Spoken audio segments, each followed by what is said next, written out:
Ôi da, cầm A mà lại miss em hỏi.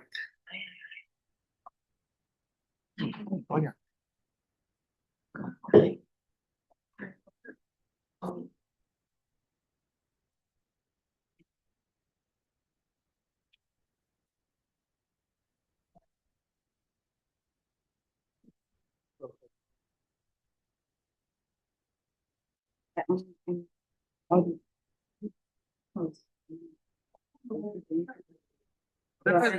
Than còn tài, tài có gì mà tài connect 到咯。只有 Asian American 即係喺香港，或者你係要揾啲 Chinese like history of Chinese immigration and then connects to 而家嘅情況咁就可能有 correlation。My dad's birthday. Oh, okay. So how long is she staying? Red Hot Sauce, Europe. Oh, Italy. Oh, My husband. oh, sorry, husband. Oh, sorry. Yeah. Very rough. I booked the flight. Yeah, okay. Oh, thank you. Have you taken like the midnight one? Yeah. Yes.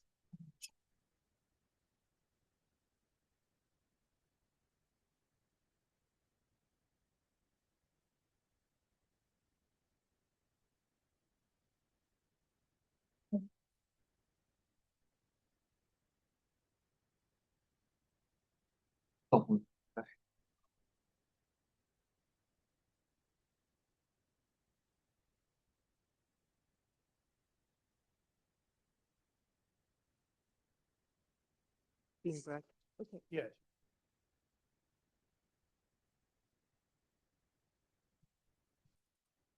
Okay. Welcome everybody. Thank you so much for coming here during the period of finals and holiday season. And this is for the China Humanities and Global Studies Research Hub, as you all know. And it's my great pleasure to introduce Professor Catherine Liu, Professor of Film and Media Studies at UC Irvine. She was previously the director of the UCI Humanities Center and is now the director and founder of a new center, actually an institute. Make sure I get the name exactly right. The Palm Springs School for Social Research, an independent research institute that promotes a historical, materialist, pragmatic approach to critical theory and popular political and cultural education. So as you could tell from that, Professor Liu's someone who works, not just in the kind of cultural studies field or discipline broadly defined, that's very familiar to us, but really quite specifically in the kind of critical theory, cultural critique tradition of the Frankfurt School, which is an awesome tradition and an excellent one. And Catherine's work is such a kind of amazing, I think, exemplar of that mode of analysis and knowledge production and critique, but of course that's updated or brought forward to an American context, a kind of post-60s context, and the kind of whole global world order and mess that we're in. And Catherine's work is voluminous and really interesting.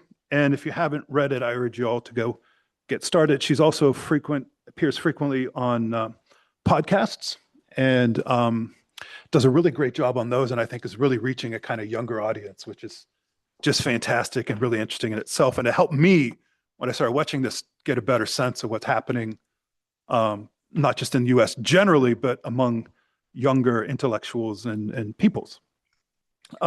She's the author of several books, including a novel from 1997, Oriental Girls Desire Romance, Copying Machines, Taking Notes for the Automaton from 2000, which engages technology, labor, and modern life.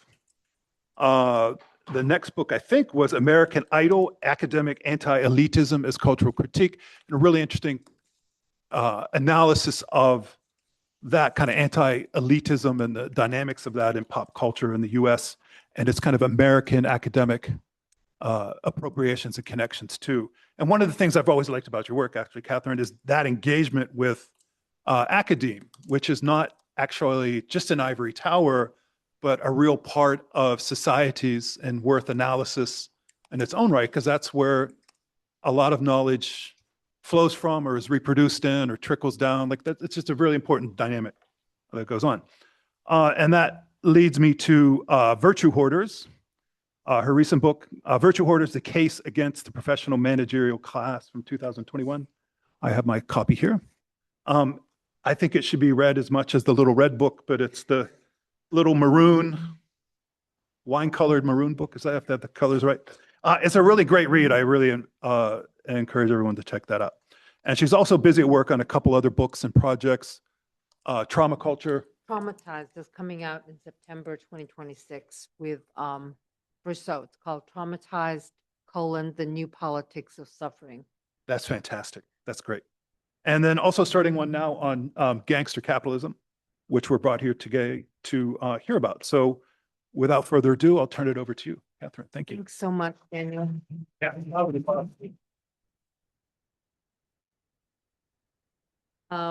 Thanks so much, Daniel, for that generous introduction. And thank you for coming, all of you for coming to this talk. I want to frame it a little bit by saying that I continue to be a critic of liberalism and liberal hegemony. This talk, as it was written, was meant to be presented at a conference called Conspiracy Culture, where we were dealing with the conspiratorial nature of media ecologies in the so-called free world.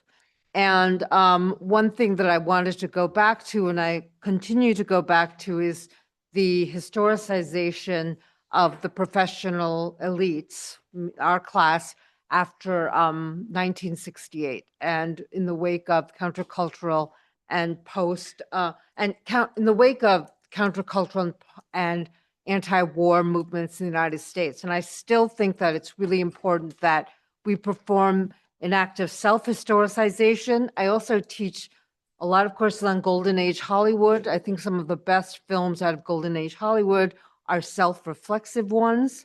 I think that one of the most important things that the left performs as opposed to liberals is self-critique. So people who are critical of me often say, well, are you self-hating? I'm like, no, I'm not self-hating.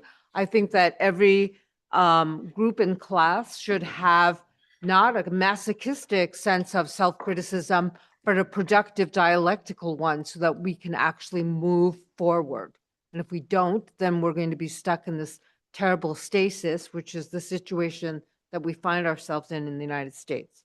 So really early on when I was studying conspiracy theories in the 90s, I kept thinking like in a Frankfurt School mode that conspiracy theory is a theory of power, is critical theory for the semi-erudite. And conspiracy theory had been always the purview of the left after the Vietnam War and the countercultural positions that people were taking, because the CIA had infiltrated so many left organizations during the period of civil unrest in the 60s and early 70s. Recently, one battle after another was made based on Thomas Pynchon's novel Vineland, which was all about that infiltration and conspiracy thinking on and television on sort of the countercultural left as it watched its old left commitments die. Today, conspiracy theories are very much a feature of right-wing culture, right-wing media. The moment Charlie Kirk was assassinated, there were conspiracy theories about how that was a staged assassination. Nothing happens today that's in the media without some suspicion that it's fake.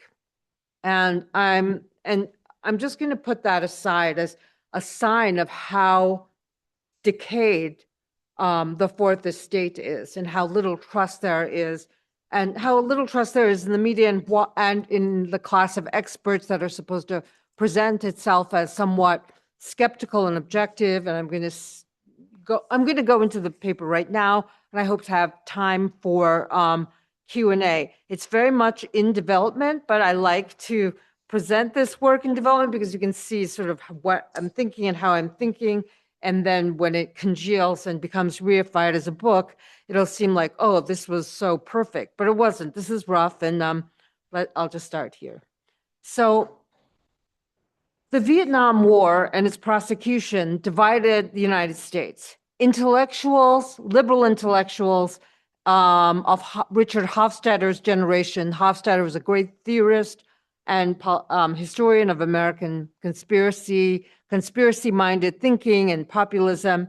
The liberals had failed to grasp the momentous nature of this particular American imperial adventure. I hope to keep bringing this back to China and Hong Kong as well, but I will. You should, put my feet to the fire about this, and I'm trying to keep that in mind.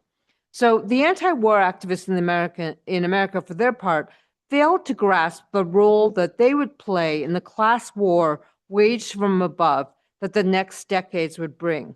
The countercultural left believed that they were righteous warriors in a moral, not even political, but moral struggle against what Dwight D. Eisenhower called the military-industrial complex. In Richard Hofstadter's words, conspiracy theorists of the right believe that, quote, history is a conspiracy set in motion of demonic forces of almost transcendent power, and what is felt to be needed to defeat it is not the usual methods of political give and take, but an all-out crusade. The paranoid spokesman sees the fate of this conspiracy in apocalyptic terms. He traffics in the birth and death of whole worlds, whole political orders, whole systems of political values. This is Hofstadter's idea of this kind, what I would say is revelation as opposed to revolution, in the way that conspiracy theorists that he thought were of the right wing that came out of anti-Semitic conspiracy theorists of the 19th century were trafficking in suspicion of the apparent world. What he didn't realize was that right under his nose, he published this in '64, that the people who were really thinking like this were people who were called themselves leftists. So the language of the Port Huron Statement, which was the manifesto written by the Students for a Democratic Society from 1962, penned by anti-war activist Tom Hayden, all speaks in this apocalyptic tone. The Students for a Democratic Society reject the give and take of politics, they say, for something, quote unquote, new and world changing. Southern racism, and I'm quoting Hillary Clinton in her valedictory address to Wellesley College, from which she graduated in '68, says, Southern racism and the threat of nuclear war have convinced young people that they could be the last generation in the experiment with living. Notice the apocalyptic tone. A lot of extreme environmentalists also speak in this tone, like it's the end of the world, right? So post '68, the credentialed elites and left all aspired to be righteous and outraged, impatient for change. Everyone wanted to sweep away the past or undo, at least remake the liberal institutions in the public sphere in which an intellectual like Richard Hofstadter, who criticized conspiracy theory and apocalyptic thinking, operated. Little did the counterculturists know that they were operating in a time of relative plenty and that the university they despised was a very fragile thing.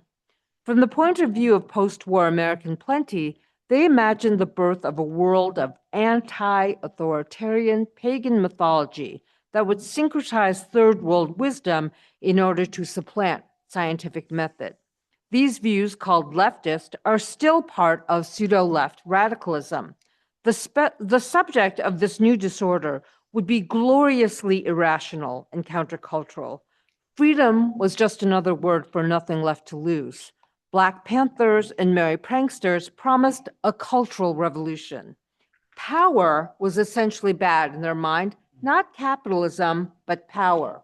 Speaking truth to power became an activity of this countervailing world. In faculty meetings in my university, my colleagues say they're speaking truth to power. I'm like, okay, where's the power? The heroic speaker was hailed as uniquely gifted and uniquely lacking in power. Marginality became a form of authority. Power became confused with norms, became borders, became confused with rules, became anything that smacked of what a working class person might aspire to in terms of her need for stability and order in a world of material and social chaos, produced by forms of economic and cultural activity that were vaporizing all that was solid. The agricultural world, mercantile capitalism, monarchical politic formation, all of these forms were dying, and were dying long and painful deaths since the advent and the domination of the capitalist mode of production. Corporate-sponsored democracy, however, and its particular form of liberalism in the United States that it has tried to export abroad, is in deep trouble. Are we regressing back into a period of myth and orality, strongmen and crusades? At least under feudalism, power was much more dispersed, and kings had to go hat in hand to collect taxes in order to wage wars. At least under feudalism, a multiplicity of courts created a situation where skilled and literate people could seek refuge and protection from other monarchs, other despots. The dispersal of power was considered also an important part of the American Constitution. Those famous checks and balances are not, however, working in the way that the founders imagined. In the United States, we are in a period of massive political regression, and the clowns and gangsters working to destroy liberal institutions are only effective because the norms of liberal democracy have already been so weakened that liberalism itself appears as the public enemy of the public will. Throughout the past year and a half, I've been developing in the seminar that I do on Substack, the idea of liberal authoritarianism. We'll come back to that later. When political norms are being busted from the right, liberals call it fascism. When liberals are in power, they tell us that they are the protectors of righteousness. Their commitment, however, to classic liberal values like skepticism and objectivity is very limited. At the most elite levels of liberal education, we are teaching and have been taught that objectivity is bad and needs to be decolonized from myth. Liberals are also perfectly willing to screw with science when it serves their interests, which usually involves punishing working class people and securing their own social and economic positions. If the Cultural Revolution against reason began as a new left attack on the Enlightenment, if people even know what that is today, the revolt against reason in the Western world is being completed by MAGA and the Christian right. They're going medieval on our asses. Clown fascism is deposing the liberal hegemony in our public institutions. Clown liberalism has already undermined our belief in each other and our ability to address the social whole. Let's perform this thought experiment. Are we living in an American engineered techno-feudalism? Is Trump's White House our neo-feudal court society? The feudal court was a place of sumptuous display, of suffocating luxury and repressive, crushing power. I have a PhD in French, so for me, the height of this transition from the feudal courts to what would come afterwards as Louis XIV's court, right in Versailles. Trump really wants to be, Louis XIV, which is really ironic because we know what happens after Louis' draining of the public treasuries in France. Trump understands the physical side of power as a gilded space where his subjugated nobles, the princes of Silicon Valley, come to bend the knee and pay tribute to his highness. We were once a country in the United States that hated the aristocracy. Now we embrace a new monarch, along with his trollish philosopher princes.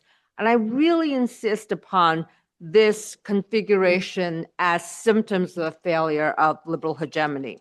Steve Bannon and Curtis Yarvin worship authoritarianism, and Yarvin says he wants to revive the monarchy.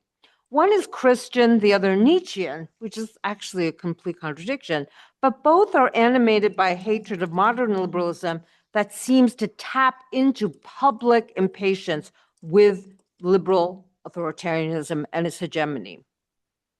Bannon and Yarvin are the unpleasing courtiers perfectly suited for a degraded and monstrous Botoxed court society.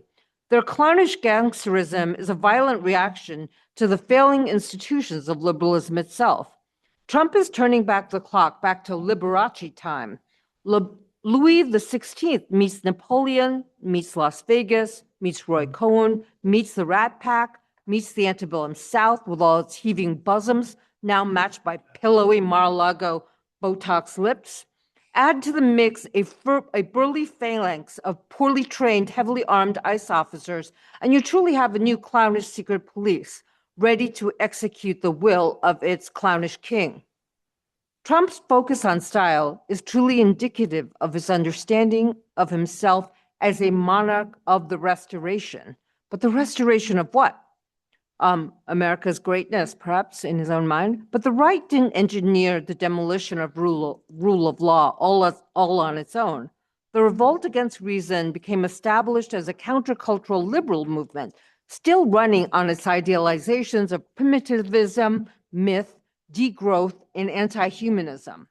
The New Agers who exoticized Eastern religions and Jungian myths have given birth to the yoga mom anti-vaxxer who loves organic cotton and trad life.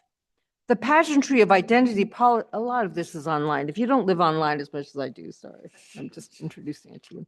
The pageantry of identity politics was meant as an antidote to the allegedly ossified mythologies of American greatness and the propriety of waspy elites, defended by people like William Buckley Jr.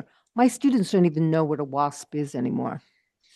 White Anglo-Saxon Protestant. But in the end, it was as irrational and anti-democratic as the old conservatism, which was dying anyway. Today, no one knows the difference between resistance and hegemony.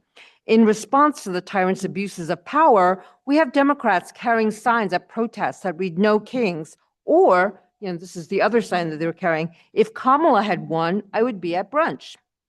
The rejection of kings is a serious affair. Any revolutionary force has to have the people on its side and a powerful, robust interclass alliance. The revolutionaries must be possessed of ruthlessness, not nostalgia for brunch, discipline, and a spirit of Christ-like sacrifice for the cause on hand. I blew my joke. I was going to say brunch was not on the menu for Oliver Cromwell's 17th century bourgeois revolution. That revolution brought low the power of the king and his court by installing an alternative site of power to court itself, Parliament, which had a military arm, staffed by disciplined believers who had no faith in either the pro or anti-monarch aristocracy. Parliament itself was shaped by the needs of reason and finance, and it led to the development of London and its coffee houses as sites of speculation, popular debate, deal-making, newspaper reading, and free thinking. Cromwell paved the way for greater freedom for greater degrees of anti-authoritarianism. Like in my darkest moment when I'm reading about all this stuff, I start to romanticize Cromwell. It's like crazy, but I start to admire Cromwell, let's just put it that way. Greater degrees of anti-authoritarianism and more profound popular commitment to speculation itself as the logic of mercantile capitalism. When Jürgen Habermas wrote about the emergence of the public sphere as a function of all the bourgeois revolutions, beginning with Cromwell's, he related it to the material circumstances of the coffee house, where literate property-owning men would debate each other and make financial bets on long-distance trading ships. The secular urban sphere of reason and debate emerged as a pillar of the Fourth Estate, a fomenter of revolutionary potential, where free thinkers and dissenters and pamphleteers exercised a newfound freedom from the censors of church and state. These are the ancestors of journalists and a secular intelligentsia, who are meant to awaken the public's capacity to question religious authority, criticize tyrants, and make financial calculations to their advantage. Habermas's theoretical historical concept was not normative, as some of his later queer theorist critics would charge. His description is one of a fluid, ever-changing, it's called the transformation of the public sphere, of class-based, materialist, transforming sphere of public exchange and institutionality. The coffee house was an empirical development that emerged as a public and social space away from the gaze of the court and the discipline of the church, where it was true men could read the latest newspapers, debate ideas over caffeinated beverages imported from the colonies. There were many, many 18th century women who were contributing to these worlds, not necessarily in the physical space itself, but they were authors, journalists, both in French and in English. So it was much less actually gender segregated than we think.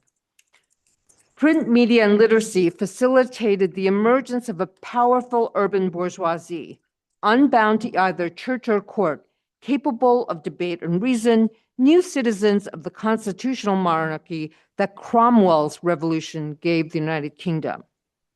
Trump's second term has been a demolition derby of these institutions, of destroying and laying low due process, habeas corpus, freedom of speech, the separation of powers. Loyalty to the boss and direct threats and coercion are the coin of our new unhappy realm. Trump's style of rule is closer to gangster than king. And that's fine, because like the gangster, he is deeply American. One thing I want to say is that as I was writing this, as I was thinking about this, the New York Times and all the liberal news outlets kept describing Trump as a gangster. He's a gangster, and that his tariffs are shakedowns, and that he uses blackmail to get his way. But what I really was looking at when I teach gangster capitalism, when I'm thinking about it, is that the gangster is, as it emerged in American popular culture, was the avatar of the immigrant and the outsider to liberal institutions. The most famous gangsters in early gangster film in the 1930s was Little Caesar, Italian-American, also Scarface, the original Scarface, who became the original blueprint for Tony Montana. Brian De Palma's Scarface was someone who aspired to belong, who didn't know how to belong to the world of wealthy elites, and tried to wear all of his wealth on his body. Literally, Scarface and Little Caesar look at wealthy people and they see emblems of their wealth and they lust after diamonds. In the words of Martha Nachemson, who is a great film scholar, never really part of the Film Studies Academy, she described this desire that leads to violence, that leads to the downfall of the gangster as a dying to belong. And in her book, her analysis of the 1930s gangster, she compares that figure to the gangster in Hong Kong cinema. And she says that Hong Kong cinema's gangster also emerges because of all the immigrants to Hong Kong after 49. You have all these mainlanders who come here, they don't belong. There's a British sort of hierarchical society, and the gangster is the outsider to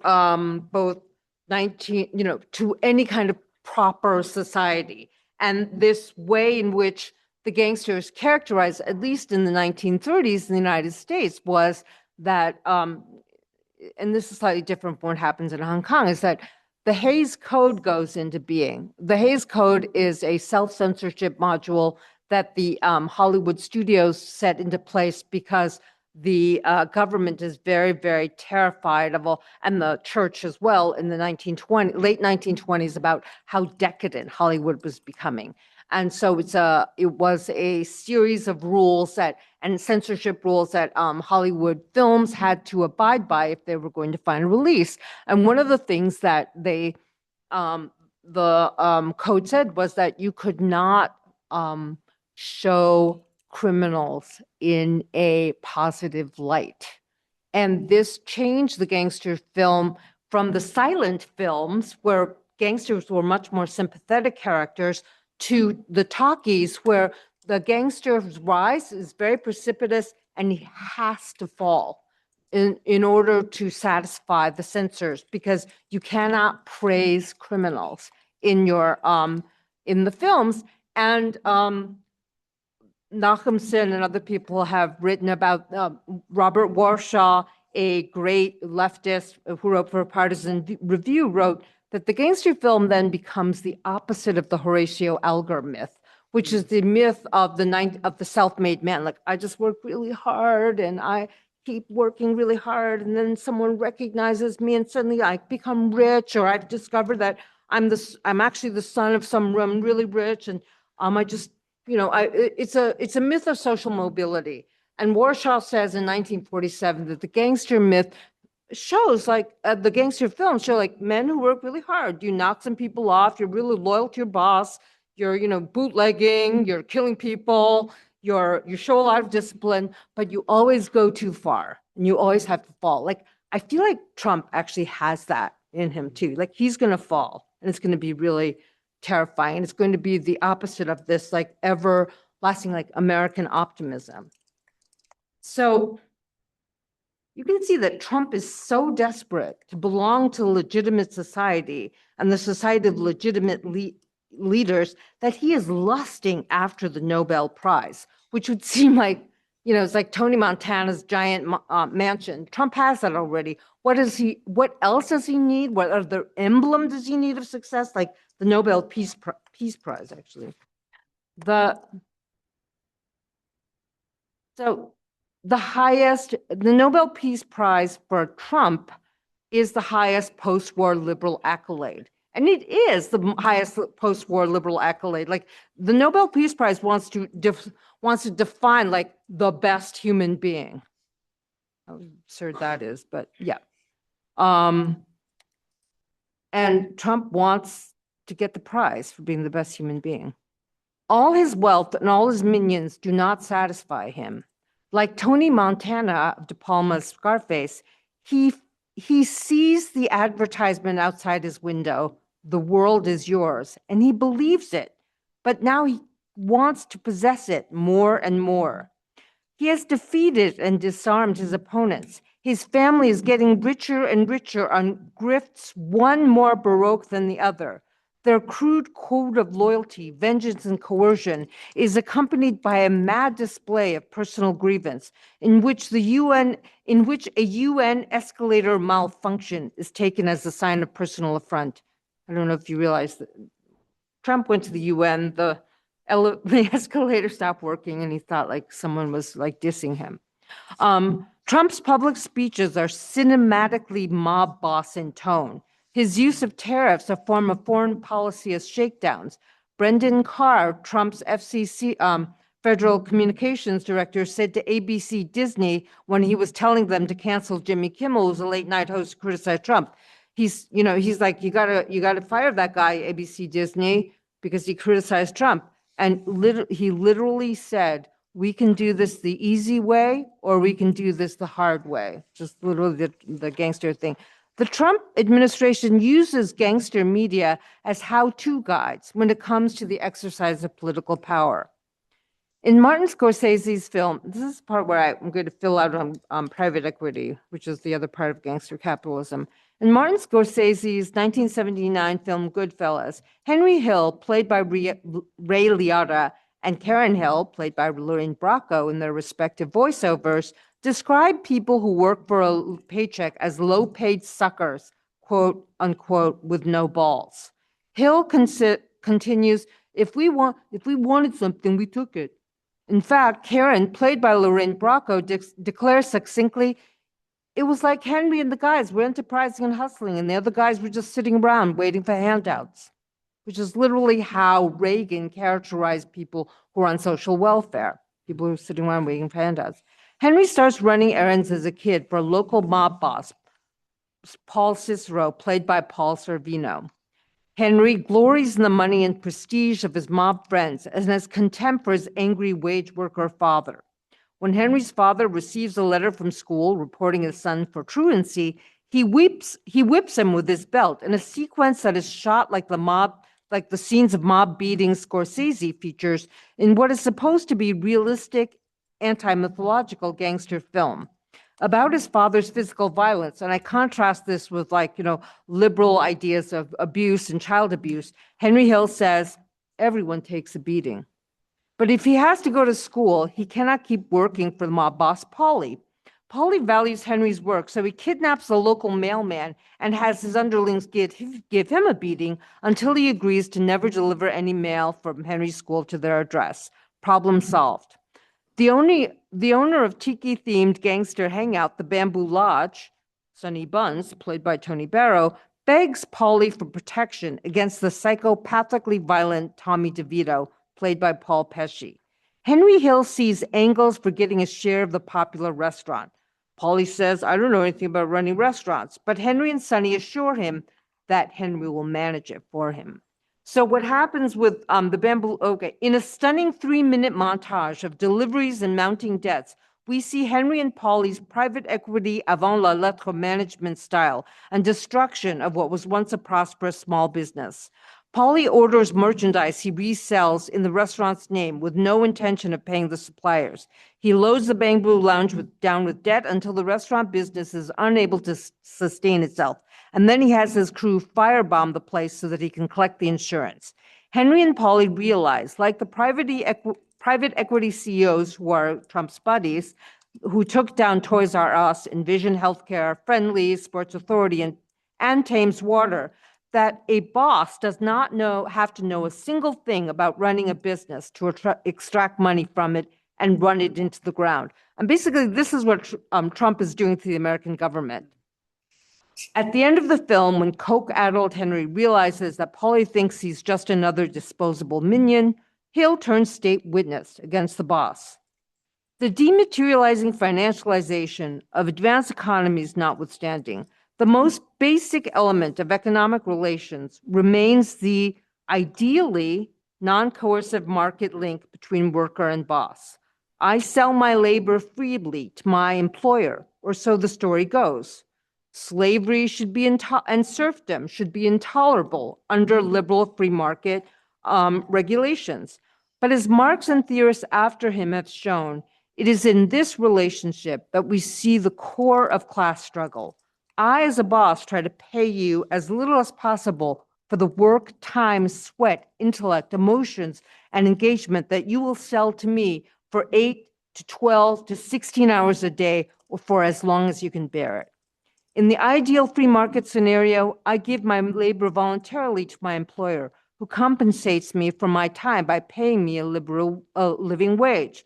This is increasingly difficult to find in the United States. Symmetry of power and information is a fundamental condition of any form of exchange, including the exchange of labor for wages. In the ideal world, I, as a worker, can leave at any time for better wages. And if I can't do that, then I'm a slave. Or my wages ideally will go up if I am competent and productive. Of course, we know that this is not how labor markets actually function. It is to the advantage of employers that there be a surfeit of workers. Workers must have limited choices of employment, especially if they are uncredentialed or allegedly unskilled. With the degradation of working conditions in the US, people wave credentials around or boast about their hustle. Hustle is about getting one over on the system. If work is for suckers, then everyday life in America is about negotiating in a low-trust public environment where everyone is on the take and the smartest people in the room are the ones who score the biggest takes of all. Trump is an embodiment of this gangster ethos. This is gangster capitalism. The centimillionaires feel poor next to the billionaires, so they have to hustle more. Bill Ackman, once upon a time Jeffrey Epstein, and other hedge fund and private equity money managers who have been able to accumulate astonishing amounts of wealth were all great deal makers, the best deal makers. They could make money with lots of money and money with nothing but force and coercion and perhaps a little blackmail thrown in. In the post-war period, professionals and corporate managers enjoy at the highest level, the white-collar worker at the highest level justified these activities, and they enjoyed job security, lifetime employment. They were mostly white men, and they were paid much more than a family wage. These kinds of jobs are very rare now, and when they exist, they are jealously guarded by brutal gatekeepers. Hustle culture influencers, however, tell the young that there are shortcuts to wealth because there are no good jobs left. Under gangster capitalism, the boss is the one who, for no work but pure force of domination, is the best paid person in the firm or organization. Work and skill, even the skill required to build a business, is from the point of view of the boss for suckers, taking advantage of a legitimate business's success and extracting profit from it is the deal maker's dream. Deal makers manipulate themselves and each other. Their disrespect for skill and experience and their worship of pure force is a form of managerialism. It is perfectly in line with 20th century capitalism as such. De-skilling was at the heart of taylorization, making workers interchangeable increased the productivity of the assembly lines. Today, management wants productivity without workers. The newest innovation in this space, AI, of course. Within every workplace, work feels more futile and more surveilled at the same time.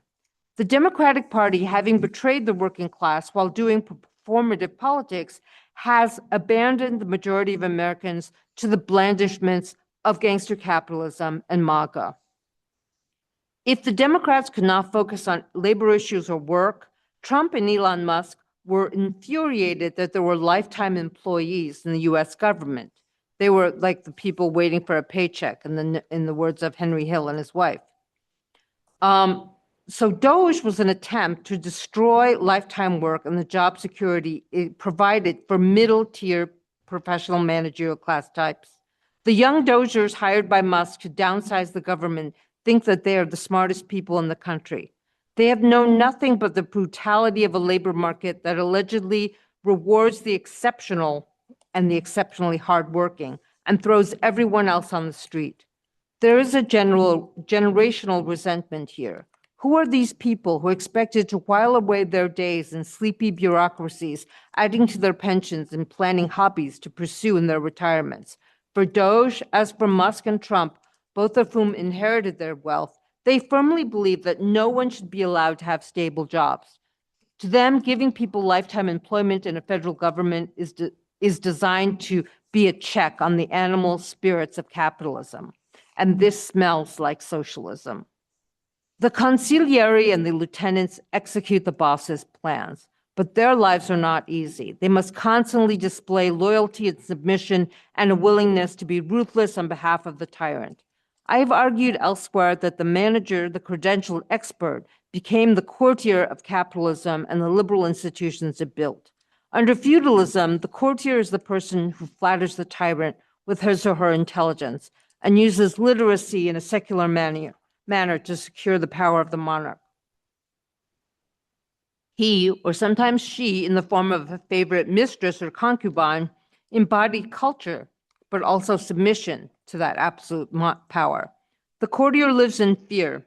He's smarter than the monarch, but depends on pleasing him for survival. And so all his proclamations and creations are formed by a desire to please. In the court of the tyrant, the fool or the clown plays an important truth-saying role. The clown could be critical of the king as long as he amused him. The clown uncrowns the tyrant, temporarily exposing his humanity and vulnerability. Trump is an unusual figure, for he is both clown and gangster. He is both tyrant and disruptor. And the gangster exercise of power allows for him, even though he's the king, to display anti-authoritarianism with regard to liberal hegemony.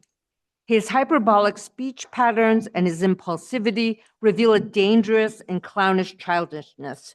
But readers will object, or listeners will object, Trump is the president of the United States. He is the power. He is the authority. How can he be anti-authoritarian? How can he uncrown the king? He is the kind of mad leader that performs domination while casting into doubt the legitimacy of imperial rule. He reveals and revels in the decadence and corruption of our political world. The clownish reveal of the fallenness of the would-be monarch is performed in our case by the tyrant himself. And he ushers in a dangerous world where all laws are thrown into the gutter.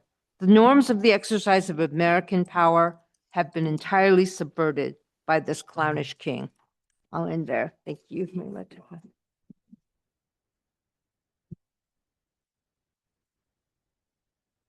That's terrific. Thank you so much, Catherine. Okay. Excuse me. We'll have plenty of time for questions and comments from the audience. Just as a friendly reminder, when you do ask a question or make a short comment, tick the blue light so it gets recorded onto the Zoom recording. All right. Okay. I'll open it up first before I talk first. Anybody? Yeah. Or I can. Oh, great. Yes, please. Thank you. If I can very quickly, thank you. That was very interesting and thought-provoking.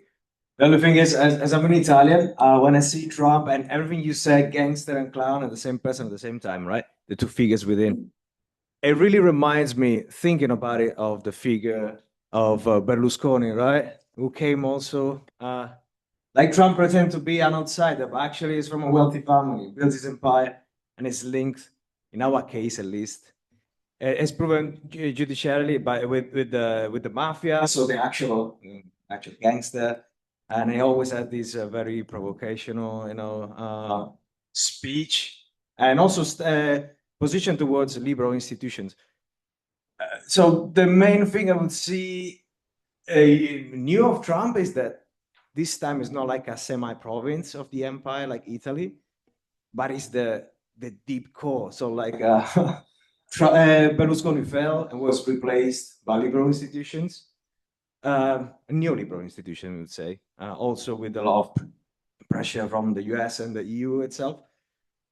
But what comes next in the US is going to be totally different. So like many I've seen, I've argued for a constitutional crisis, and the US is going to break up. We don't know. So like, I wonder what is your consideration for what may come next. Thank you. Okay, I've said this before, and it's become, this is in the United States a sensitive issue, but I think it's slow burn political violence, and we have that already. So it's not going to be outright civil war like we imagine this agonistic war, since we can't have class war because anti-communism in the United States is so strong that any kind of class solidarity is immediately dissolved and destroyed. We're going to have this low-grade anarchic violence that will only inspire more authoritarian. And that is, for me, the worst case scenario. The other thing we'll see is a vacillation between neoliberal liberals, as you've seen before, and increasingly authoritarian right-wing types. But the economy is not functioning any longer.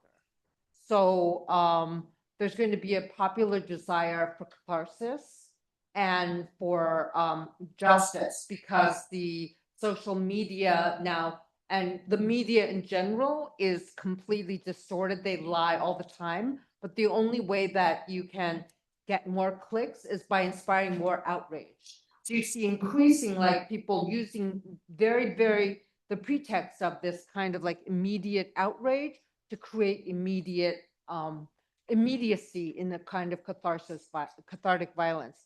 And in some senses, you could say that all of Americans' violent dreams are coming home.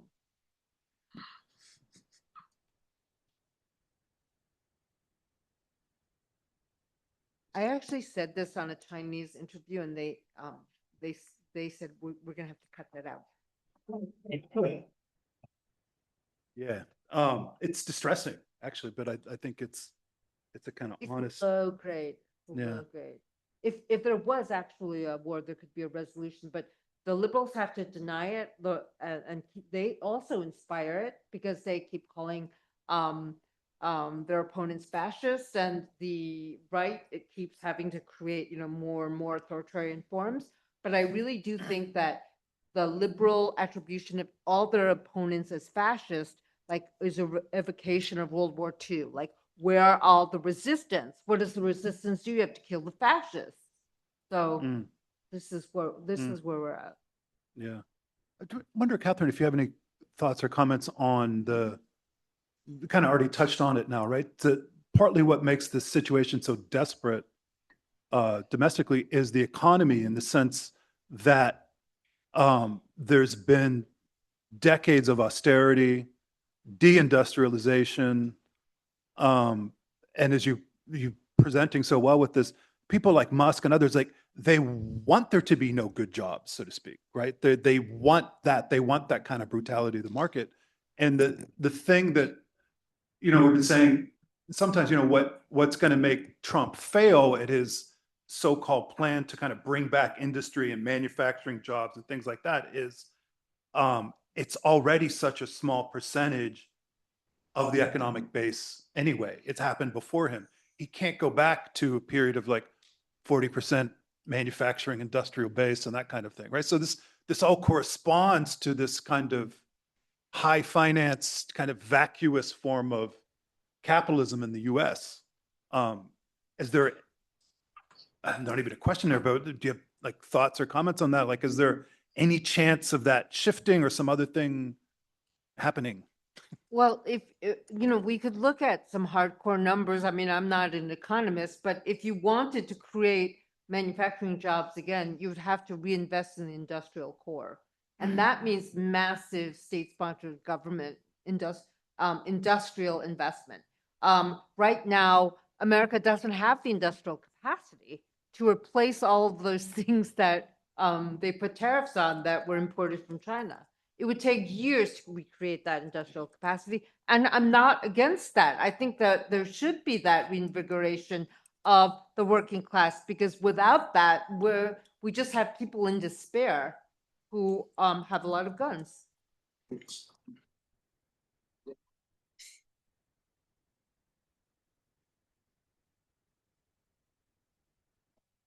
Maybe this. There we go. Okay, now it is. So I don't know exactly how to put this question, but you mentioned people in faculty board meetings thinking that they're speaking truth to power.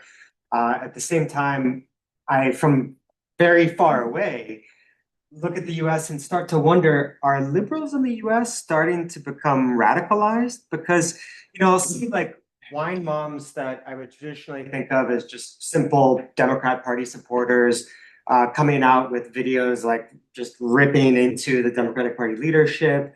My own aunts and uncles, who I always thought of as just pure New York Times liberals. If it's not in the Times, it's not in their head. And then I asked them a few questions this past summer, and I'm just blown away by how radical they sound.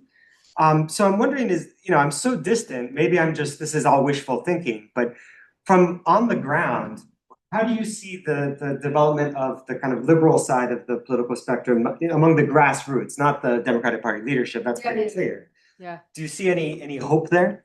There is a lot of disillusionment with that leadership, and I want to be optimistic. I do think there are signs of that, but there are too many rewards for remaining in this authoritarian centrism, and the leadership is not letting any of that come out. And so maybe there needs to be a kind of realignment that happens within the Democratic Party itself. Right now, I do not see it happening. There has to be such a massive level of public discontent, however. And one thing that could push it over is the ballooning cost of healthcare that's going to come when the ACA subsidies, I'm sorry to get in the weeds, go expire, and everyone finds themselves paying $2,000 a month for healthcare. Or when the ballooning cost of the student loan for young people just explode. So also that is also happening with the increase of student loan interest. Yeah, yeah, maybe there will be a core economic revelation that will take place. But in the university itself, we just have more and more performative identity politics. And I literally see people on the edge of their seats waiting for Gavin Newsom to be the new neoliberal president so they can double down on identity politics. In that case, I want to ask a follow-up. Is there any more hope on the kind of populist right? Because another thing that's been blowing my mind has been watching Tucker Carlson's evolution. I saw the end of his 9/11 series, and it goes through like, where are they now for all the Bush administration ghouls? And if you had shown me that in 2003, I would have said, okay, that makes total sense. But then I would have said, who's this Tucker Carlson impersonator, and why did you this? I don't get the joke. But do you think that there's anything on the kind of populist right that is a sign of progress or hope even? I actually do. I think that everything that they call extremism right now, the centrist media, everything extremist left, extremist right now, could be the possibility for a new political formation. And this will probably get me canceled by my liberal colleagues. I can say this in Hong Kong.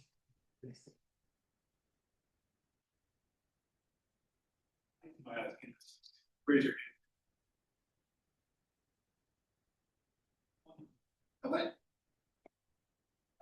hand.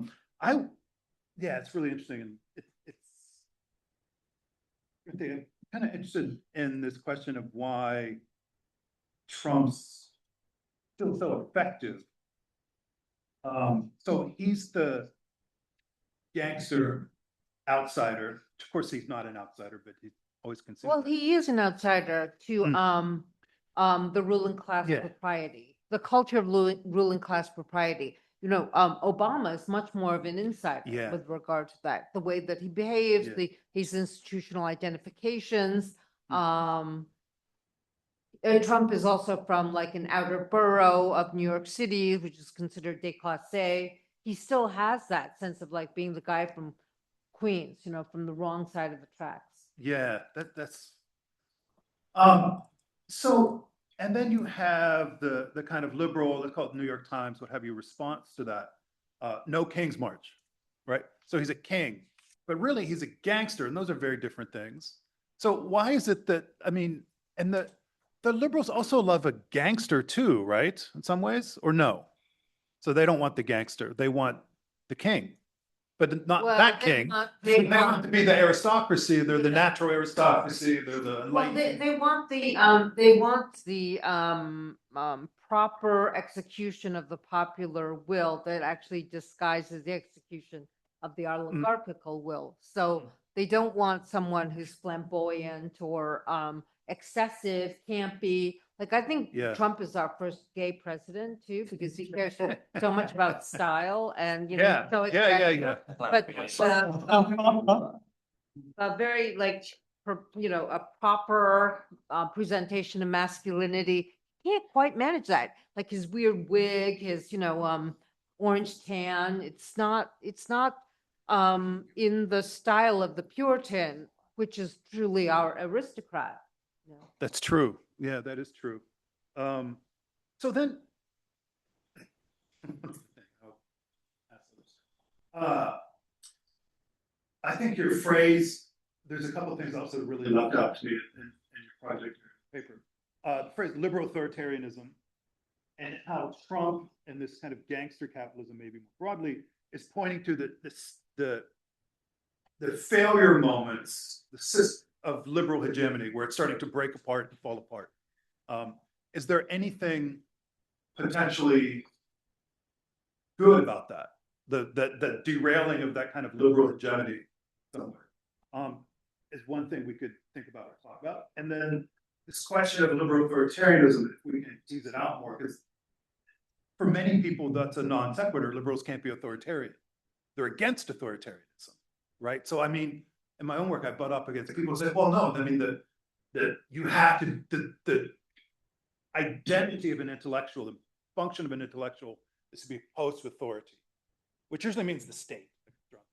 Like you just have to be opposed to that, right? And that kind of function. So it's really premised upon it being not authoritarian. right? So how can we make that more evident to people that that still is? Well, I think there's a very, there's stages of liberal betrayal of democratic principles.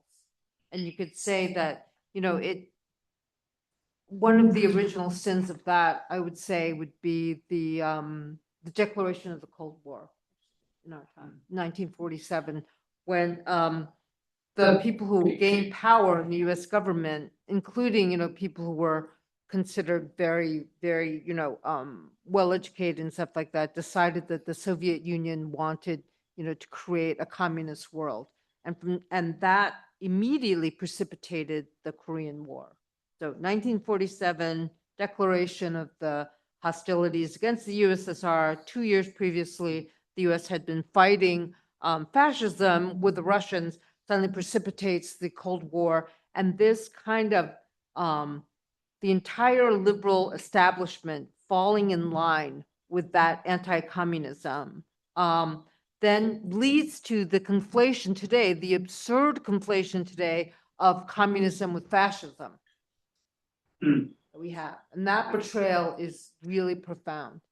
And it also had to do with, the anti-communist movement in the United States, in purging liberal institutions of fellow travelers and Communist Party members. I really think that that moment and the deceptions and self-deceptions that precipitated from that moment and the kind of American hegemonic actions in the world really becomes part of this like imperial criminality. I mean, Americans of the frontier in the 19th, early 20th century, they didn't want to be involved in the outside world. They were isolationists. They didn't want the Philippines. When they defeated Spain and Spain gave the Philippines to the US, they were like, we don't really want this. We never really wanted an empire. From 47 onward, after World War II, they wanted an empire. And we're seeing the deterioration of that empire. But, I have to say that NATO and the EU are still very, very much, have been betrayed by Trump. Like, that's an interesting, like, delamination. And they are trying to go their own way. But before, under Biden, I think it was like during Biden, my husband who's here had a visiting professorship in Lüneburg, which is a town that was once on the West German border, part of the salt flats, completely economically devastated, no industry, no agriculture because of the salt in the water. And in this little medieval town, we saw all these flags and banners everywhere that said Black Lives Matter. In 2021, like the Germans were just adopting and they still are just adopting every American liberal slogan, like accepting their vassal state. Like, you want us to do this, we'll do this. It didn't used to be like that when I was growing up. Yeah. There was some resistance in Europe to the American hegemon. So the more these vassal states step in line to a decaying power, the more they're going to be betrayed by the unpredictability of the imperial ruler. Yeah, that's really interesting. I mean, that's very helpful, I think, to think of that as part of this post-war, Cold War kind of imperium, that begins to define the beginning of this moment where anything, if it's an argument for, healthcare reform, well, that's communism. Yep. Barack Obama, who is more or less a Clintonian kind of New Right. Democrat, is a socialist. Right.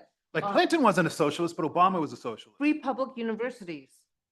Yeah, communism. All that So stuff. you have generations of American students now who are, just weighed down, being buried by the debt, by their student loan debt. We have the first generation of people who are dying with student loan debt because it's a non-dischargeable debt. Yeah, I remember that. This is it's very grim, but I do see like flashes of hope as it's falling apart. Yeah. And I do want to say to you that we should learn from gangsters. We should learn. So, yeah, it's really fascinating. So, American cultures, you do it from the silence up to the there's an obsession with the gangster. They love gangsters, right? So does Hong Kong cinema. Hong Kong cinema loves gangsters.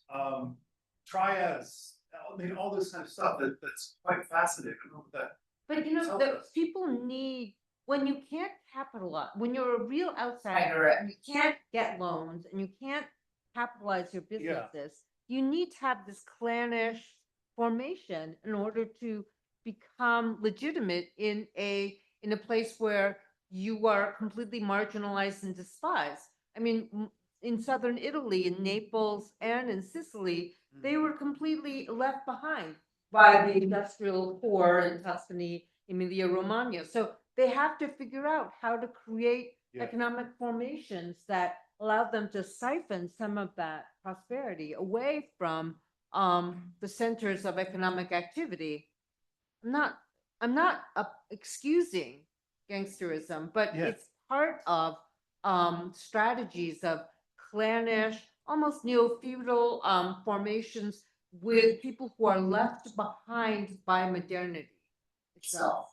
And they're heroic, and they can be tragic, and they're like, I mean, I think, you know, like a series that like The Wire from years ago is so brilliant at this. It has so many flaws in some ways politically. I think The Wire, kind of libertarian thing, but it's so brilliantly sympathetic to the gangsters and their kind of condition. One of the great essays that inspired me is written by a left-wing critic, Robert Warshow, that I cited, and he's not someone that people read in American film studies because he was part of Partisan Review. He was a leftist, and the cultural studies people just ignored all that tradition of left criticism. But one thing that Warshow said was, I go to the movies not as a intellectual or as a leftist, but as an American and as someone who's susceptible to these myths.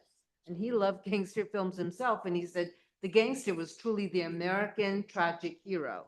Like we keep talking, you see revival after revival of Shakespeare and Hamlet and Macbeth and everyone else as these tragic heroes of another era. And Warshaw said, he, like Walter Benjamin, he's like, what are the conditions of our existence? What is the great ethical agonistic debate of our times? What has capitalism given us in the forms of new sensoria, new protagonists, and new tragedies? And Warshaw said it was the gangster. Yeah. Also, the use of gangsters and organized crime by the Nazis in the 1920s to assassinate members of the left was really important. Like these loose organizations become this kind of militarized force of outsiders that can be used by right-wing governments against the left wing. When I say how can we learn from gangsters, I think we have to look at like where they insert themselves and how they survive with regard to different codes of loyalty. Right now, the American left, and I think the left in general, is like a big cartoon of factionalism and sectarianism with no power. Like we have Trotskyists and whatever, Mensheviks, whatever. I mean, we don't have Mensheviks, but it's like you get a left organization and everyone factionalizes immediately. We're not even ready to be political because we think that power is bad. Yeah, I think that's a really important point. The question of, like you said, like there's something to me, and I've over the years gotten less and less patient with it, but that kind of new left in the American sense, that kind of 60s moment of the speak truth to power, power is bad, and all that kind of stuff, which I think is so problematic actually at the end of the day. And it's really different than the left in the US, like between the two world wars, right? Which is more materialist, for lack of a better word, and that kind of stuff, right? Yeah. Are there any questions? Yeah, please. I We have some like, overwhelmed you with American trivia. I know some students are here too, if you guys have any questions. Maybe a question. I totally understand your critique of the managerial class, and I read the introduction to Virtual Hoarders, and I also read your essay on Frederick Jameson. I thought that was like one of the smartest things I ever read about, Jameson's, analysis of non-Western film and kind of his whole cognitive mapping. I'm just curious about, I do understand your suspicions of intersectionality and identity politics, but what is your politics of alliance? Do you see a certain kind of like horizontal solidarity with Asian American studies or certain versions of Asian American studies, Black studies, Native American studies, who a lot of these, emerge from social movement, right? I think some academics have become tempted or incorporated into this managerial politics, but, some have offered some useful critique of the left or of neoliberalism, certain strands of queer studies, like I think the work of Roderick Ferguson, who looks at how, the US states, even like Bill Clinton and all of that have, demonized like the welfare queens and how, a more radical versions of, queerness should also be a critique of that, right? Of how the US nation states racialize certain queer figures in the process of producing certain white normativity. So I'm just curious, or the work of some work by Lisa Dugan or some work by Wendy Brown, not all, her critique of wounded attachment. So I'm just curious, like what are your thoughts? You're speaking all about bias and representation in these very abstract and ideal terms. The two people I really admire work in, I wouldn't even call it queer studies, like gay history, the history of the gay movements, is Christina Hanhart and Roger Lancaster. Christina Hanhart wrote a book called Safe Spaces. I forget what the colon is, about the history of Christopher Street and the gentrification of the West Village. Very, very local, like historical study of how Stonewall, the rebellion against the police persecution of gay people at the Stonewall Inn, led to the gentrification of the West Village because gay business owners aligned with the police to clean up the West Village, which was a place of a lot of sex trade and work in young gay runaways who would run away from the homes so that it could be more friendly to tourists. And today, all that local gay culture in Christopher Street is gone. It's part of an urban history that's very, very localized and very much about a gay alliance with the police to create safe spaces for business. Roger Lancaster has written a 30-year ethnography of working class gay life in the city of Puebla. And one of the things that he discovered through this long ethnography is that working class young men from the countryside in Mexico come to Puebla and identify and are with American culture as gay culture. And as their parents age and in the countryside and their brothers and sisters have homes, these young gay men often say, "Oh, I'm not gay anymore." They go home with their lovers sometimes to take care of the aging parents in the village. So the book is called like Aspiring to be Gay. And he makes this designation a completely, it's an ethnographic study of working class gay men in Mexico. What you're describing is a lot of rhetoric around diversity within the professional class. So that's why I think that gay movements and queer movements should think about how they are implanted and inserted and created as identities within academia.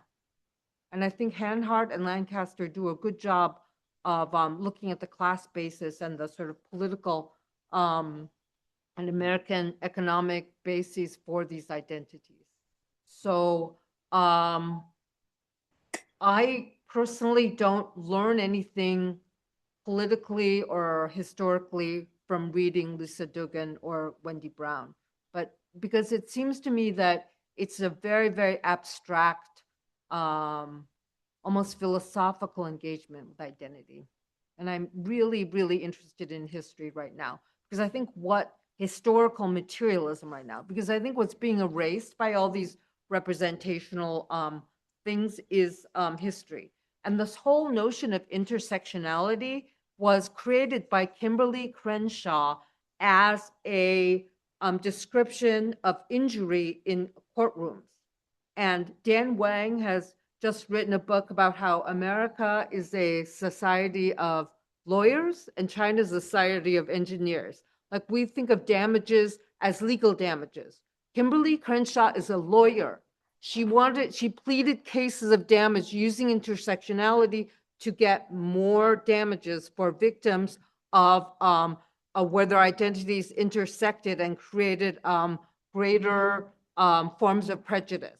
I think legalistically, that is a very functional and efficient term. But outside of the courtroom, I'm trying to look at social, political, historical, economic situations. And for me, class trumps all other identities. The working class person has more in common with a working class person than RuPaul has with a poor person at this point, a queer person in Mexico. Any follow-up? That's a very nice kind of question and exchange. Other questions on this? Or excuse me, other questions, comments about anything from the top? Yeah. I thank you for that question and my ability to answer it freely here. If I was in my own university, I would not be able to say these things. Yeah. I understand. I understand your critique. Yeah, it's interesting, the intersectionality. I mean, I think Hong Kong is, we were talking about this a little bit earlier, we share so many of the debates, I think, happening in the States, but it's also maybe a little bit different, I don't know, degrees of things or the kind of overall climate and some of the context and references and things like that. But I mean, I don't have a lot to say about like intersectionality or anything, but it seems to me that when that gets presented in like some cultural studies as, oh, this is this brand new innovative idea, it's not, right? I mean, but I think intersectionality historically and kind of concretely is the way to go. So it's not like that, I guess I tend to think of not even as a theory, right? But as a mandate to kind of contextualize, think of these things like through that way. I wonder if I can, so we have a little bit of time. If Catherine, if you have any thoughts about, I had to put you on the spot for that, but the gangster capitalism of Trump, we talked about a little bit actually, but maybe could do more in terms of the tariff demands or the demands he's putting on both the EU or Europe and China, and how that seems to be going for him or not going, and what that has to say, what we can derive or think about through this. It's fascinating, right? Predictable, right? And he's so impulsive, and there's something completely like lacking in professional finesse in his diplomacy. So he and the Europeans and the EU respond to his positions on China as if they were coherent. They're like, okay, we're going to ban Chinese goods.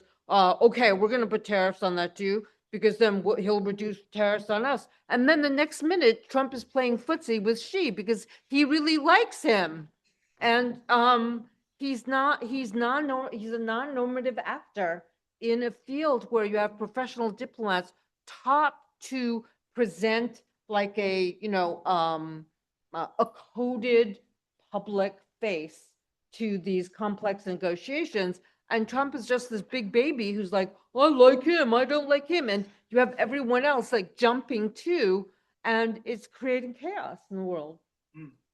Yeah. It's a completely chaotic field because he's playing by his own rules and everyone else is trying to find the normative rules. But what I mean, when I'm kind of, I'm playing this critique of, I'm very, very serious about my critique of this kind of vulgar Foucauldianism, is that the social movements of the so-called left have been anti-normative since 1968. Who's the most anti-normative person in power right now? It's Trump. Mm. So you don't like those norms?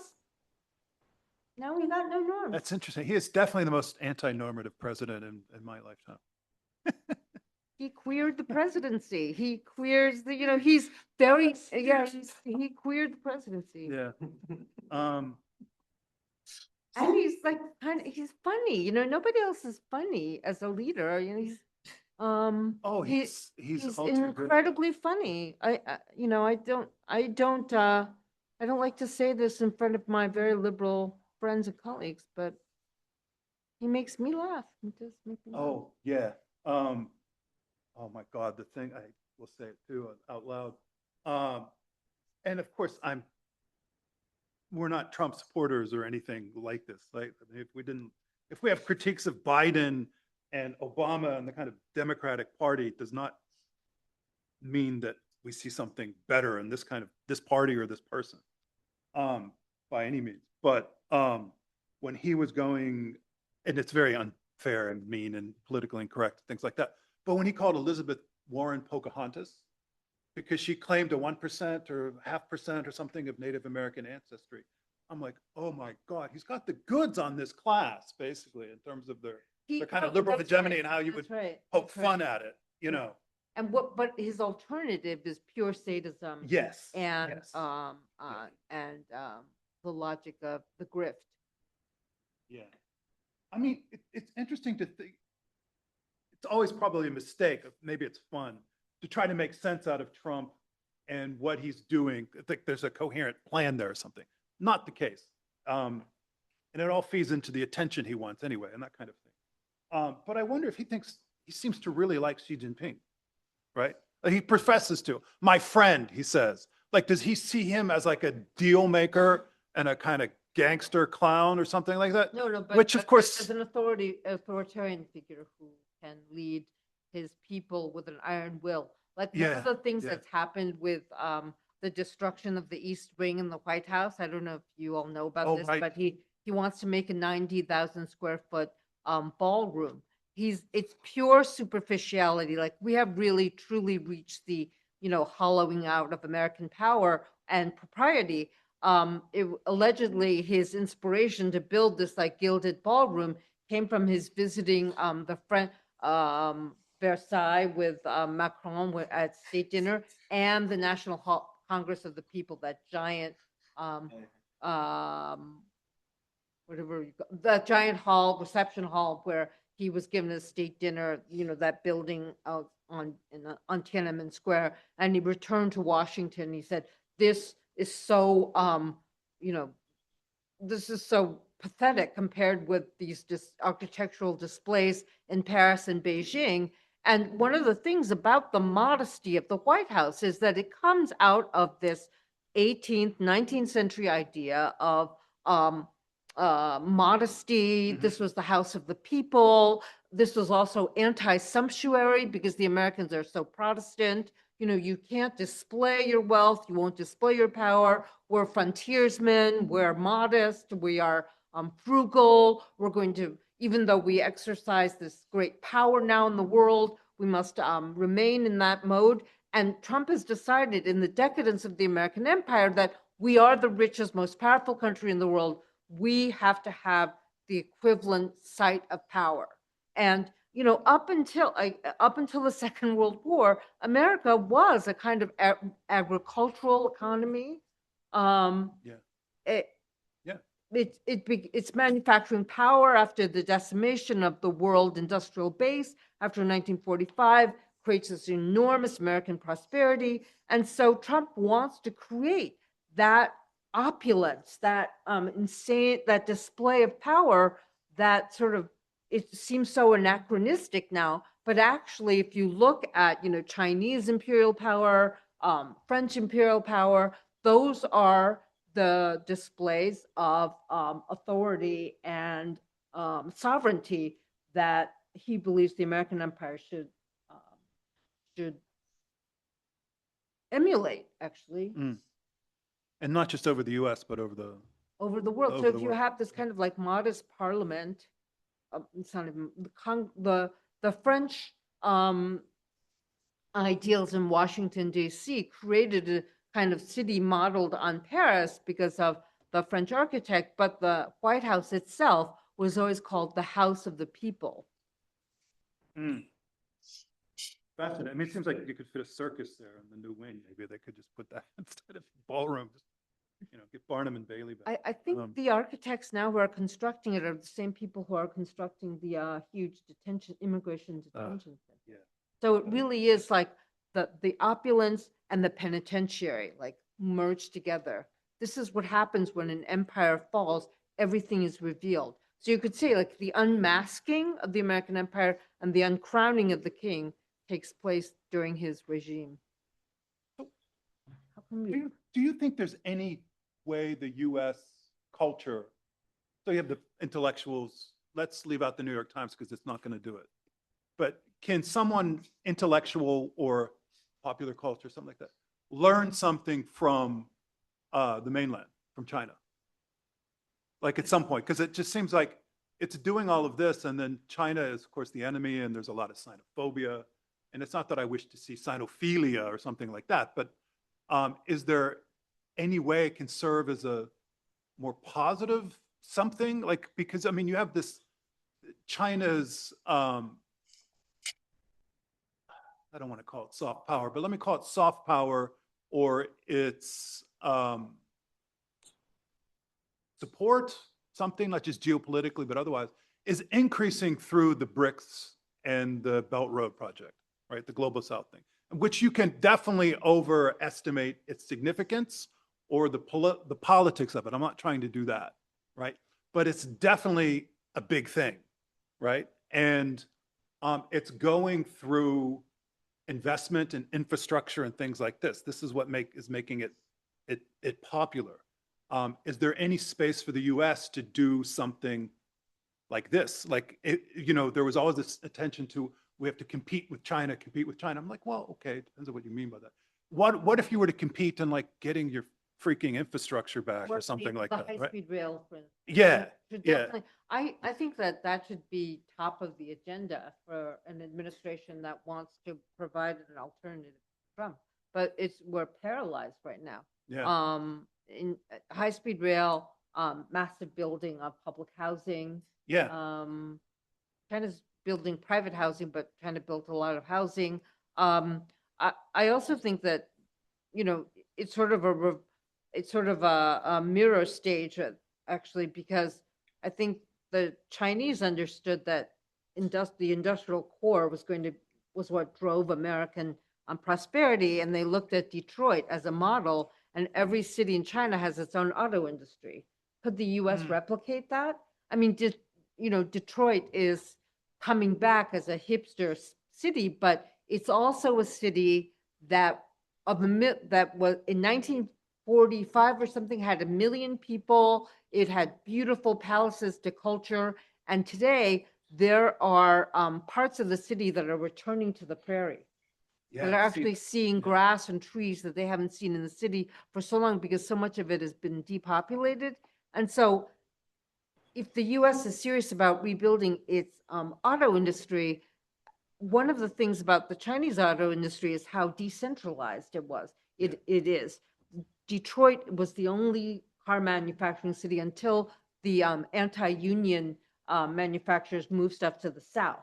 But what if there was a reinvigoration of the car industry and I guess I'm a classic Marxist in this sense. Like, I think labor creates value. What if we reinvigorate American labor?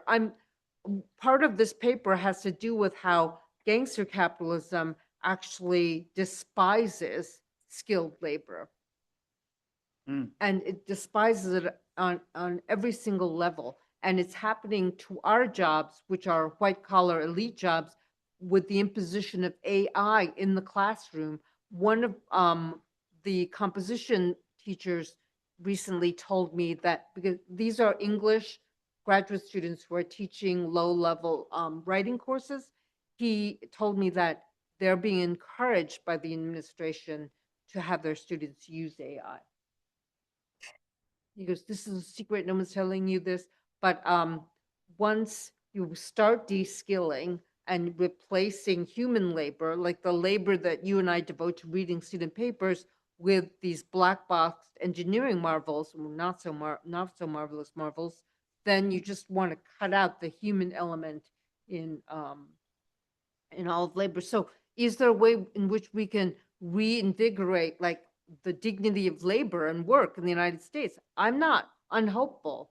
I think that people in the professional managerial class are seeing it come for them now. Yeah. So maybe there will be a kind of positive radicalization, but it might take a lot longer than we think, because an empire falls very slowly, but it can decay, it can stay in a decay for a long time.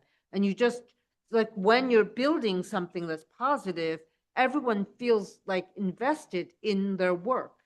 And right now, and so one of the things that I did want to say was, I think there is a positive model for solidarity in the workplace, because I was talking to a friend's boyfriend recently, and he is a gay man who works in one of the fire stations in New York City. And he brought his boyfriend to the firemen's ball, which is a big deal in every fire station. And I was like scared for them. And he goes, no. He goes, they love me because they can count on me, because we work together. And if I do my job well, they're all MAGA. The other firemen are all Trumpers, but they have so much respect for Lewis. And he goes, because we all count on each other, and they know that I have my back and I have their backs, and I do a job well. I think in white collar work, and I've written about this in the past, it often seems like it doesn't matter if we do our jobs well. We're competing with each other all the time. There's no solidarity on the job for white collar elite workers, because we're actually competing with each other. Yeah. And I was thinking, like, maybe we could find the fire station model for workplaces. That is interesting, because there's a thing with also another American exception is like sport, right? And that can have, and it's not, you can use that as a model for society or something like that, but a sense of I don't want to say responsibility or solidarity that comes from like a team thing, or working with other people, whether it's a coach or a teammate or a trainer. Sociability. It's yeah, sociability. yeah, I mean, yeah. COVID, after all of these the cave institutions, like we have to reconstruct sociability. And if we could and I was thinking about this a lot. I was thinking about neoliberal competition, creating this false meritocracy, and then the countercultural types. The hippies all hated sport because it was all competition. But actually, low stakes competition is a form of sociability. And the interdependency that it creates is something that we really need in the United States right now. It is sociability. It's play. It's fun. It's like that, because you said pleasure. It's low stake, right? It's low stake. Yeah. That's true. I think that's it. In conflict with some of the kind of liberal. Anyway, this is terrific. Do we have other comments? Yes, please. Just very quickly. Yeah, I should be on. Hello. Okay, all right. Thank you. Now that was great. When you think of the restructuring, like taking the fire brigade or the blue collar work as a example for solidarity within the same class. The problem is taking it as an example actually would mean changing all the economic network, right? Like something like the common message from Richard Wolff comes up to my mind, right? To have something that where every aspect of the economic structure, like could be based on those principles, would be like you would need something like the Mondragon cooperative system, where there is a university, which is a cooperative university, cooperative financing, cooperative credit, cooperative distribution, cooperative production. But like if, let's say, at HKU or CHK or whatever, we want to say, oh, let's form like a circle where this principle is actually operative there. Like that would be impossible with it. Even like, let's say, 10 professors found People's University, right? Let's go it that way. I studied at People's University in Beijing, but that's a different story. Then how, like, nobody will come to enroll, because then our degree would be not expendable in the market, let's say, right? Unless there is this network entails all the sectors of the socioeconomic. Okay, I thought about this, and you can't found your own universities because universities like Bologna and everything, they're 1,000 years old. It takes a long time to build an institution. And the anarcho 60s people do, let's do our own university. It doesn't work. But here's my idea. Okay, my idea is to have teams of professors. Like Daniel and I have a lot in common. We create like 20-person teams, and we move from university to university. We have 5-year tenures, and we train the best students possible. That would be my ideal, like having a team within and moving through universities. Like the universities are established and we create like really meaningful research laboratory style engagements with humanities students. And our students come out and they know more history, more culture, they're able to write better, and that's how we compete. I was gonna ask what's the proposal like? Then our team everyone would be on our team, but we could find that kind of flexibility. Right now, we have Mandarin professors in the United States who, like Wendy Brown and Judith Butler and some people at UCI, who I will not name, they do the least work, they make the most money. Like it's all in the structure of elitism already. It's a winner takes all thing. What if we decided to completely destroy the star system within the university and create these mobile teams? And we'd be the best professors, and then the students would all want to come to this university because we were there, and then we could move somewhere else and model it somewhere else. So we don't have these kinds of entrenched privileges. We'd be like a fire brigade of professors. Barefoot Fighting ignorance. Fighting ignorance. Yeah. Interesting. Because you can't create a university. Yeah, you're so right. And these institutions, the reason what they're so valuable is they have taken so long to evolve and move and things like that. Yeah. Great.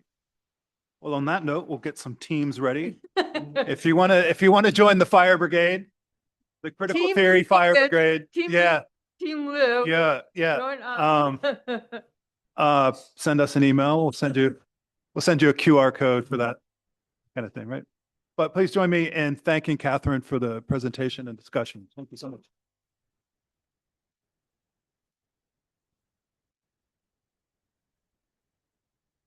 Thank you so much. And students, everybody here, if you want to make sure you get the announcements, which you might get anyway through email, for the China Humanities and Global Studies Hub, send me an email. I'll make sure you're on the Outlook group. Get all the extra announcements. Yeah. There's another, I don't know. During the talk, yes, thank you. There's one coming up this Friday on the 19th for some extra intellectual Christmas cheer. We have two colleagues coming down from Shenzhen University to talk about climate change and how we might understand that theoretical moral consequences of that. Right. Cool. All right. Thank you all. See you again. Bye.